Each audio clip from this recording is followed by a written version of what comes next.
नमस्कार। Ring owing नमस्चंडिका रक्ष रक्ष हुं परस्वाहा। আমি গৌরাঙ্গ আগমবাগীশ। আজ আমি এমন একটা বিষয় নিয়ে আলোচনা করব যেটা হচ্ছে কি তন্ত্র শক্তিতে ব্যবহার করা মানুষের উপর প্রতিটি প্রয়োগ কেন অবাঞ্ছিত হয়ে যায়।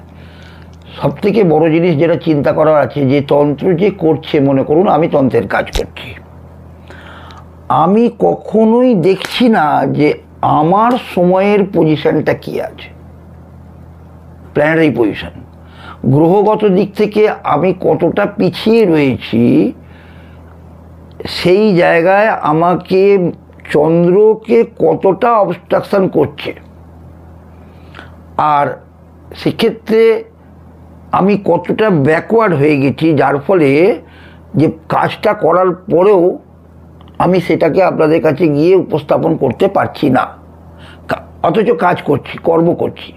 আপনারা সবাই দেখছেন আমি কর্ম করছি, কিন্তু সেই কর্মটা সঠিকভাবে আপনাদের উপর প্রয়োগ হচ্ছে না। কারণ কি, এটা আগে জানতে হবে। এটা জানার সবথেকে বড় উপায় একটাই, যেটা বলি কি, আগে যে কাজ করছে তাকে ঠিক হতে হবে। আমি যদি নিজের পজিশনটাকে ঠিক করে নিতে পারি, নেওয়ার পরে কর্ম আপনাকে করলাম, সেই কর্মটা আপনার মধ্যে সঠিকভাবে প্রতিফলিত হয়ে গেল। এবার অনেক সময় আমরা করি কি আমরা তিথি নক্ষত্র মেনটেন করি। এই তিথি নক্ষত্র মেনটেন করতে গিয়ে আমরা একটু চিন্তা করি না যে কোন তিথিটা কোন কর্মের ওপর বিশেষভাবে প্রযোজ্য করা যায়। এটাকে কিন্তু আমরা কোনো সময় চিন্তা ভাবনা করি না। যখন ইচ্ছা হলো তখন গেলাম, গিয়ে একটি কর্ম করে দিলাম। না, এভাবে কর্ম হয় না। কর্ম করতে গেলে প্রকৃতভাবে আপনার সময় তো খারাপ আছে, তবেই তো আপনি আমার কাছে এসছেন কর্ম করার জন্য।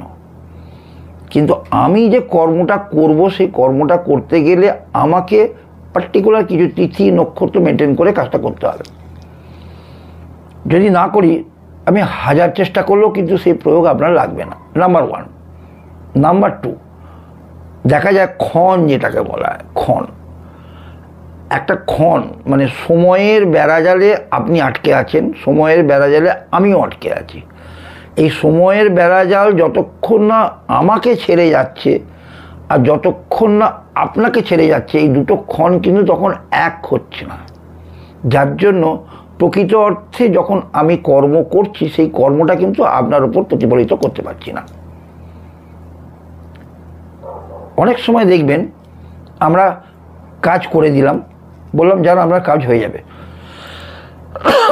কাজ আপনার হয়ে যাবে, কিন্তু আপনাকে একটা নির্দিষ্ট টাইম দিলাম যে এই টাইমের মধ্যে আপনার কাজটা হয়ে যাবে, কিন্তু আপনি দেখলেন সেই টাইমটা পেরোলো না, কাজটাও হলো না, পেরিয়ে গেল, অথচ আপনি কাজটা পেলেন না। সেই কাজটা আপনি পেলেন আরও 1 থেকে 1.5 মাস পরে। কাজটা কিন্তু আপনার হলো 1.5 মাস পরে। কেন হলো, কী জন্য হলো, এটা একটু বুঝিয়ে বলি।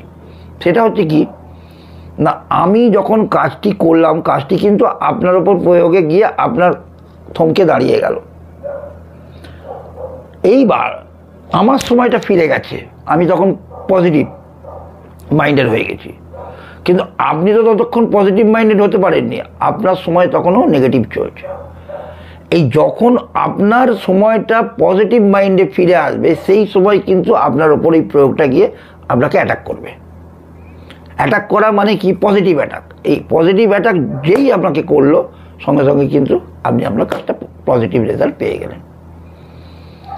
যে কারণে অনেক সময় যারা তন্ত্রের কাজ করে তাদের উপর একটা বাজে ব্লেম সৃষ্টি হয়। মানুষ বুঝতে পারে না কর্ম যে করছে তারও সময়ের দরকার হয়, যার কর্ম করা হচ্ছে তারও সময়ের দরকার হয়। অতএব আমরা সবাই কিন্তু সময়ের বেড়াজালে আবদ্ধ হয়ে আছি। বুঝতে পারলেন? যেটুকুন বললাম, এইটুকুনের উপর ভিত্তি করে পরবর্তীকালে আমি আবার এই ভিডিও নিয়ে আবার আলোচনায় আসবো। সবাই ভালো থাকুন, সুস্থ থাকুন।